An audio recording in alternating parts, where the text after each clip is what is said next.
Tudo bem com você? Esse é o podcast da Alesp.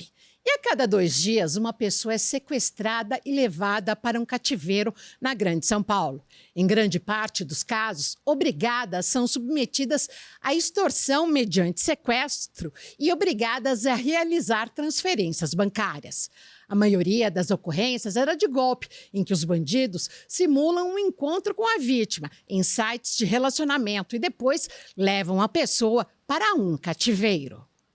O responsável pela divisão anti-sequestro da Polícia Civil de São Paulo comenta esses golpes do amor via aplicativo de namoro e também do Boa Noite Cinderela. Todo cuidado é pouco, alerta o especialista Fábio Nelson, que periodicamente onde os agentes fazem operações para capturar quadrilhas especializadas em golpes de Pix. Nessas estratégias, né, Nessa força-tarefa. Exatamente, nessas estratégias de diminuir esse tipo de crime que está ocorrendo agora, então assim, internamente na divisão de sequestro, vamos prender lideranças. Excelente, é o que a gente tem feito e tem dado certo. Mapa de calor, identificar onde estão as associações criminosas, as organizações criminosas, e vamos atuar mais nessa área. Como era na Brasilândia. Ações com o Ministério Público. Por quê? Ações com o Ministério Público, reuniões, coisa e tal, para a gente tratar. Olha, as organizações que são internacionais e não estão atendendo a legislação nacional, mas estão ganhando dinheiro, e muito dinheiro, né, com... não quero falar o nome de uma delas aqui, mas tem que atender as nossas autoridades. Então, reuniões com o Ministério Público que foram muito produtivas, né? Então, agradeço o Ministério Público aqui, porque as nossas reuniões foram muito produtivas, né, para gerar essa atenção dessas organizações com os nossos problemas também. Então, todas essas estratégias adotadas diminuíram esse tipo de crime, né? Então, estratégias adotadas internamente na Polícia Civil, com o nosso delegado-geral, o nosso diretor, a divisão de sequestro, e também pelo secretário, né, que assim, para mim é novidade, foi muito interessante. Ele trouxe um pouco para ele também a questão operacional e colocou polícia do lado de polícia, representante do banco do lado da polícia, vamos conversar qual que é o tema. E de alguma forma, né, assim, voltando agora, deu uma volta, a criminalidade também tem treinado os seus componentes, né, para poder desenvolver práticas com relação aos dispositivos eletrônicos. Então, a gente tem que estar preparado para isso, né? É o gato correndo atrás do rato. É isso aí. O tempo todo. Agora, doutor Fábio Nelson, em relação a essa questão do seu trabalho, de equipamentos, a gente está na Casa das Leis, na Casa de Leis, aqui na Assembleia Legislativa. De que forma as leis, o legislativo, ajudam o senhor no seu dia a dia? Interessante, né? Em um ponto nós temos as emendas que nos auxiliam na construção de material, né? Isso aí nos ajuda bastante. A legislação, na medida que a gente discute com alguns deputados, quando há uma alteração, assim, um exemplo para mim muito claro, o sequestro relâmpago, quando ainda não era considerado hediondo e tinha um período de prisão temporária de 5 dias. É um crime complexo. Em 5 dias é muito difícil. Prorrogável por igual período, então mais 5. É um crime difícil de investigar em 10 dias. Né? Então, às vezes, o indivíduo cometeu diversos crimes de sequestro relâmpago. Então, eu achei que foi uma pretensão nossa que o Legislativo, através do seu estudo, nos atendeu muito bem, nos acolheu muito bem. Então, hoje, com 30 dias, a gente consegue investigar de uma forma muito melhor, porque é um crime muito complexo para a investigação. Então, há necessidade desses 30 dias, uma prisão provisória para a investigação, né? Enfim, eu acho que nós, né, executivo, legislativo e judiciário, juntos, temos que estar atuando juntos, todos juntos, no mesmo sentido, para trazer conforto para a população, né? Então, acho que é o segredo da democracia, né? E São Paulo torna-se, por ser expertise na área, torna-se uma referência nacional para o país, aí o resto do país muda a legislação em seus estados? Como que é isso? Olha, eu vou falar assim, ó, vou falar do meu terreno, né? São Paulo, definitivamente, modestamente, e até explicamos por quê. É uma grande metrópole, né? Um dos maiores estados, né? Região mais rica do país. Região mais rica do país. A gente tem uma população muito grande. Então, a gente tem muita matéria, muita experiência. Então, na nossa atividade, estados como a Bahia, estados como o Mato Grosso do Sul, Mato Grosso, enfim, outros estados, solicitam a nossa atividade, com a nossa experiência, solicitam instruções para entender o que a gente está fazendo. Então, eu consigo compreender, porque assim, o que está acontecendo aqui em São Paulo hoje, se ainda não está acontecendo lá, talvez ocorra. Então, a migração. Aprender com a experiência do outro é algo muito importante. Porque se aqui torna-se difícil, eles vão indo para outros locais onde ainda não há toda essa segurança. Eu acho que se o sujeito consegue aprender com a experiência do outro, ele é muito inteligente. Né? Então, eu acho que no cenário legislativo também. Né? Então, assim, a gente propaga conhecimento e experiência nesse tema, né? Doutor Fábio Nelson, o senhor falava dos aplicativos de namoro. Quem é a maior vítima? É o homem ou a mulher que entra no aplicativo em busca de um relacionamento? Quem é mais cuidadoso? Eu tenho que ter cuidado de falar, porque eu posso ser machista ou feminista. Né? Na verdade, eu estou brincando. A maior parte, a massa das nossas vítimas são os homens. Então, homens de 30 a 55, 60 anos em busca de um relacionamento afetivo. Essa é a massa das nossas vítimas contemporaneamente. Porque eles são mais afoitos, não cuidadosos, como as mulheres? Olha, eu não sei o que explica isso.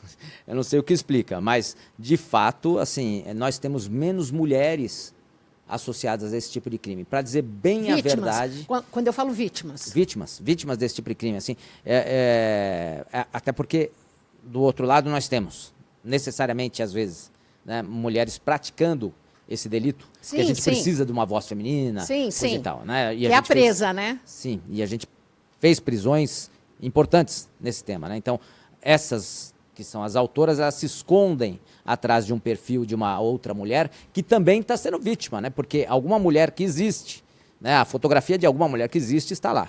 Mas, de qualquer maneira, assim, na questão das vítimas, são os homens. A massa de homens.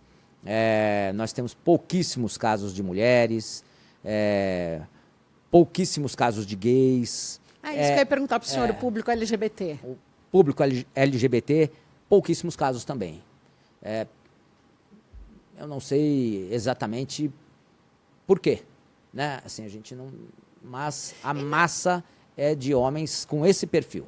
E na época do golpe do Boa Noite Cinderela? Isso era investigado por vocês, não? Então, o Boa Noite Cinderela... Para quem não se recorda, é quando a vítima estava em um bar, acabava tomando alguma coisa, que daí já estava batizado e a pessoa levava para sua casa e acabava fazendo uma rapa. Nós investigamos muito pouco esse tipo de crime, né? Eu lembro de um que nós investigamos, que era um senhor, e... assim, inicialmente para ver a maldade, né, daquela senhora que praticava esse tipo de crime. O senhor estava numa padaria, a autora vai próximo dele, começa a conversar com ele, alguma coisa, pede alguma informação. Quando ele se vira, ela joga algum produto, né, na bebida dele. Ele bebe e começa a ficar grogue, isso não era uma imagem muito boa, mas aí ele sai e daí acaba sendo conduzido pela mulher e por mais um homem. Esse senhor... Infelizmente, ele foi libertado depois de 2, 3 dias e não resistiu. Ele morreu de overdose.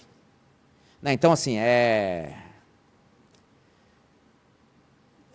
é um crime muito grave, assim, é a irresponsabilidade desses criminosos, né? E, de qualquer maneira, assim, temos que nos cercar de cuidados, né? Porque, às vezes, quando a gente fala em Boa Noite, Cinderela, eventualmente, a gente quer culpar um pouco a vítima, né? Ah, mas essa vítima se colocou numa circunstância, não necessariamente. Não necessariamente. Né? Então, assim, é um crime grave. Nesse caso aí, a gente prendeu todos os autores, mas fica, né, aquela sensação de tristeza, porque aquele senhor não voltou para casa, né? E é complicado viver, né? Sair para se divertir, você tem que ficar ali atento. Mas você bebe um pouco, que vai ficando mais relaxado. Exato. Tudo. Tem que tomar cuidado. Tem que tomar cuidado. Questão de sair com cartão de crédito, cartão do banco, o aplicativo do celular. Enfim, né? Hoje um cartão de crédito, ele se aproxima. A aproximação, né, já pode gerar um gasto. Né? Então, como nós vamos proceder? Então, cada um, né? Ninguém tem uma... Assim, às vezes as pessoas perguntam, ele é delegado, ele tem uma fórmula. O que eu tenho que fazer? Se cuida. Se cuida. Todo mundo sabe como é que funcionam as coisas, né? E vocês têm uma parceria internacional para fazer cursos, visitar polícias anti-sequestro de outros países? Como que é isso? Se há esse intercâmbio? Tem esse intercâmbio. Lá atrás, né, a gente está falando aí de 20 anos de sequestro. Nós tivemos curso e troca de experiências ali com a Itália, né? Temos delegados que são formados nesse curso da Itália, que amigos nossos que são formados lá. Enfim, mais recentemente, a Espanha, ela criou o que ela chamou de Rede Ibero-Americana Anti-Sequestro. Então, ela convida países para uma reunião para a gente tratar do tema. Então, cada um fala do seu problema, cada um fala de como está funcionando no seu país, e é muito importante. Lá, por exemplo, eu percebi que a nossa forma de atuação é exatamente igual à forma espanhola, exatamente igual, né? Então, a forma de operação da polícia, da Guarda Civil espanhola no tratamento dos casos de sequestro é igual. Até a vítima que eles chamaram, o relacionamento da vítima, porque uma vítima foi chamada para também palestrar, coisa e tal, o relacionamento da vítima com a polícia acabou sendo também muito parecido com o nosso, né? Que acaba sendo um amigo, né? Por ter vivido um problema tão grande, acaba tendo essa relação de amizade depois com a unidade policial, né? E lá também ocorre. Olha que interessante. Bacana. Com a Colômbia nós tivemos recentemente também, fizemos curso de inteligência, curso operacional, e esse ano vamos mandar um delegado para ralar lá na Colômbia. E o México? O México enfrentou uma situação muito complicada, né? O México enfrentou uma situação muito complicada. Eu lembro, inclusive, que um policial mexicano veio falar conosco, mas, enfim, né, é um problema muito pontual, né? Eu digo o seguinte, aqui em São Paulo, quem conhece muito de sequestro é a divisão de sequestro, por toda a modéstia. Na Bahia, é a unidade que investiga sequestro na Bahia. No Paraná, é a unidade que investiga sequestro no Paraná, é o Tigre. E assim sucessivamente, porque tem as questões regionais, né, tem essas questões que são muito específicas. Né? Agora, no podcast da Alesp, retomamos o assunto da polícia. A polícia técnico-científica é primordial para ajudar na solução de casos de sequestro, entre outros crimes. O superintendente Claudinei Salomão nos conta como funciona o recém-inaugurado Laboratório de DNA, o mais moderno da América Latina. O núcleo é considerado o maior laboratório criminal de genética do país e recebeu 6 milhões em investimentos. Aqui no podcast da Alesp, o Dr. Salomão detalha como equipamentos e gente especializada vão atuar na construção de evidências e constituição de provas irrefutáveis para levar a julgamentos criminosos. Sem dúvidas, é o laboratório equipado, que se equipara hoje aos laboratórios mais modernos do mundo. Hoje nós podemos dizer que é o laboratório mais moderno da América Latina. E o que esse laboratório vai propiciar, vai proporcionar a todas as perícias, as investigações policiais? Sem dúvida, ele vai proporcionar uma maior rapidez na identificação de perfis genéticos de vítimas de toda sorte, né? Aqueles cadáveres desconhecidos, carbonizados, de vestígios humanos recolhidos em local de crime e também na alimentação do Banco de Perfis Genéticos Nacional, que é um projeto da Secretaria Nacional de Justiça e Segurança Pública. A ideia é que, quando a gente nasce, a gente já faz o exame do pezinho. Colheria-se também o DNA? Isso é utópico, né? Porque o custo ainda é muito elevado. Para um exame de DNA de rotina, nós temos um custo ainda elevado. Então, isso hoje é direcionado para casos na esfera civil, para casos de paternidade. E na esfera criminal, para a identificação do delito, de quem cometeu o delito.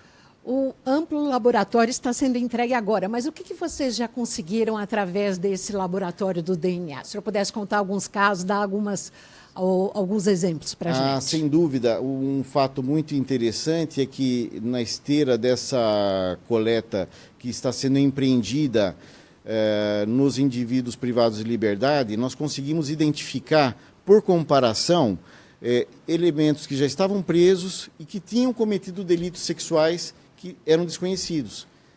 Isso é uma situação muito importante, porque esse indivíduo ele poderia, inclusive, sair em liberdade, tendo cometido um outro delito, um outro crime, né? E aí vocês conseguem, então, prender por conta dessa questão do DNA, do perfil genético? Prender ou, inclusive, mantê-lo preso, porque ele cometeu um outro delito, né? Em relação às pesquisas, o senhor, por 25 anos, esteve junto ao Instituto Médico Legal. Sim. E também como assessor da Superintendência Técnico-Científica ou do próprio IML mesmo? Na verdade, eu estive por 33 anos, eu estou há 33 anos na atividade de perito médico-legista. E de 2019 eu assumi o cargo de assistente técnico na diretoria do IML. Sim. Passei pela diretoria do núcleo da capital Grande São Paulo do IML, na chefia dos laboratórios específicos do IML e depois assumi a superintendência da Polícia Científica agora em janeiro. A gente falaria, se fosse um comerciante, um dono de supermercado, que já se trabalhou no chão de loja ou chão de fábrica. O senhor sempre esteve no IML. Quando o senhor assumiu a superintendência, o órgão máximo que reúne o IC e o IML, que dor o senhor quis solucionar primeiro? Isso há 6 meses. Obviamente pelo bairrismo, né? Em sendo médico legista e tendo enfrentado todas as dificuldades que nós enfrentamos durante a nossa lida diária, eu percebi que existem muitas coisas a serem empreendidas. Por exemplo, o nosso resgate predial, porque herdamos algumas situações de postos médico-legais, principalmente de necrotérios, no interior de cemitérios, em condições de insalubridade. Então, essa é uma meta que já está em andamento e que nós já estamos conseguindo solucionar. Em todo o Estado? Em todo o Estado de São Paulo.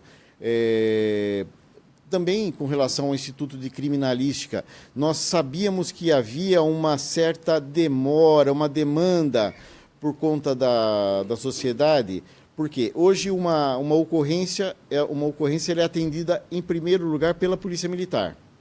A Polícia Militar faz a preservação do local e notifica a atividade policial, a autoridade policial civil, o delegado de polícia. E meio já interrompendo, porque o que a gente ouve, inclusive, às vezes até passa na própria família, se a pessoa morre em casa, depende, se não conseguir um atestado de um médico, a polícia técnica demorou muito para ir, ou senão o carro de cadáver também para passar e pegar.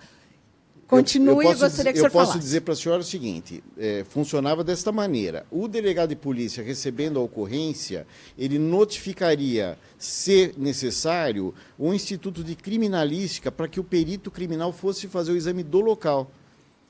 E o perito criminal, percebendo que havia ali uma vítima fatal, ela notificaria o Instituto Médico Legal para que fosse lá fazer a recolha desse cadáver e traslado para o IML. É um processo muito longo. É um processo longo e burocrático que nós conseguimos, na implantação hoje do nosso SAEP, que é um sistema de informação digital, reduzir todo esse período. Hoje, o policial militar e o delegado de polícia, pelo celular, eles entram nesse sistema, que é um sistema nosso da Secretaria de Segurança, ele já faz o cadastro, a comunicação para o perito criminal, e o perito criminal mais próximo daquela região, num tempo médio hoje de 45 minutos, já vai atender aquela ocorrência. Ato contínuo, quando a vítima, o próprio carro de recolha de cadáver, ele também se dirige ao local. Eu acho, inclusive, que nós não tivemos ultimamente nenhuma notícia de demora, né? De recolha, como isso era relativamente constante. Que às vezes ficavam 10, 12 horas. Então, foi uma solução interessante essa, de colocar, no ponto de vista digital, toda essa notificação do crime. E esse sistema digitalizado começou a funcionar esse ano ou já vem de algum tempo? Ele vem em teste na capital, e agora nós começamos a expandi-lo para Grande São Paulo e especificamente em Bauru. Ele já começou em teste no interior do estado. Ah, entendi. Então, na capital já está funcionando a pleno vapor. Olha, que ganho, né? Exatamente, um ganho de tempo, ganho, né? para toda a sociedade. Exatamente. E eu posso dizer, inclusive para você, que hoje a permanência de um cadáver dentro do Instituto Médico Legal é de aproximadamente 6 horas.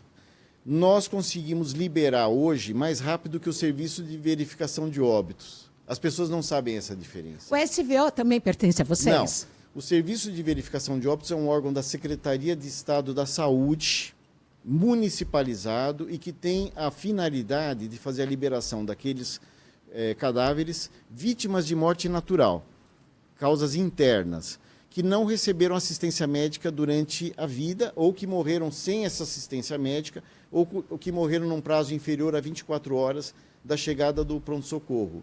Então, o Serviço de Verificação de Óbitos faz o exame desses cadáveres que não têm indícios de violência. E o Instituto Médico Legal já é um órgão da Secretaria de Segurança Pública, que é afeito a causas de morte externas, homicídio, suicídio, acidentes, intoxicações e mortes suspeitas. Quando uma pessoa morre em casa e um médico dá o atestado, que vem sendo acompanhado por esse médico, ou mesmo morre no hospital, ele precisa ir para o SVO? Isso é uma situação que depende muito do médico assistente. Muitas vezes ele já tem convicção da causa da morte. Sim. Então ele pode, obviamente, dentro da sua prerrogativa de médico, fornecer a declaração de óbito para a família. E aí já vai direto para o cartório. Exatamente. Mas, havendo alguma dúvida com relação àquela morte, nós podemos dividir a necrópsia em 3 tipos de necrópsia. A necrópsia hospitalar, que é aquela necrópsia acadêmica, que é feita muitas vezes para se estudar uma doença, uma patologia. Existe a necrópsia forense, que é aquela que nós fazemos, que é a necrópsia médico-legal. E existe a necrópsia de verificação de óbitos, que é aquele caso onde a declaração de óbito vai ser fornecida por um médico do Serviço de Verificação de Óbitos da Secretaria de Saúde. Então também há essa confusão e aí fica, sem não, dúvida. perde-se muito tempo no SVO, Mas, no IML. Como a população sempre imagina que necrópsia, quem faz é o IML, nós às vezes recebemos a culpa por algum atraso que não é da nossa responsabilidade. Nós falamos no início do laboratório de DNA, que está sendo entregue agora. Certo. Essa é uma grande vitória para o IC. E para o IML, o que tem de mais novo? Nós temos no IML, como eu já havia conversado informalmente com você, nós temos a aquisição de equipamentos que fazem a identificação de corpos estranhos, digamos, projéteis de arma de fogo, que estão alojados em cadáveres, isso num tempo muito rápido, sem a necessidade de traslado do cadáver para a nossa central de radiologia. Esses equipamentos chamados de scanners, eles vão ser colocados nas 13 unidades periciais principais do Estado de São Paulo. Do ponto de vista de um delito que tem muito impacto, um crime que tem muito impacto na sociedade, por exemplo, que é o crime sexual, nós vamos expandir o projeto do Bem Me Quer. O projeto Bem Me Quer é um projeto que já recebeu prêmio internacional pela sua importância, pelo cuidado humanizado que é despendido à vítima. E hoje ele é localizado no Hospital da Mulher, que foi inaugurado agora. Ali no centro. Estava localizado no Pérola Byton, agora está no Hospital da Mulher. Então ele é um projeto multiprofissional. Como que é? Detalha pra gente. Então, a vítima de violência sexual, ela é atendida por uma equipe multiprofissional nesse posto de atendimento. Então, ela é atendida por médico ginecologista, pelo psicólogo, pelo assistente social e pelo médico legista, que vai fazer o exame que nos interessa, na verdade, para o ponto de vista criminal, que é fornecer a prova para a autoridade policial. Então, esse acolhimento ele é muito importante. Infelizmente, nós temos esse projeto só aqui na capital, mas um plano, está dentro do plano de metas do governo do estado expandi-lo para o interior. Olha que interessante. Isso passa pela recomposição do nosso quadro de servidores, né? Hoje nós temos um déficit de quantos profissionais? Entre as nossas categorias profissionais, especificamente na Polícia Científica, que são médicos, legistas, peritos criminais, desenhistas policiais, fotógrafos policiais, auxiliares de necrópsia e atendentes de necrotério, na média são um déficit de 35% da categoria. Bastante, hein? É bastante, porque os nossos concursos foram muito pausados, né? O último concurso que nós tivemos foi em 2013. 10 anos. Há 10 anos.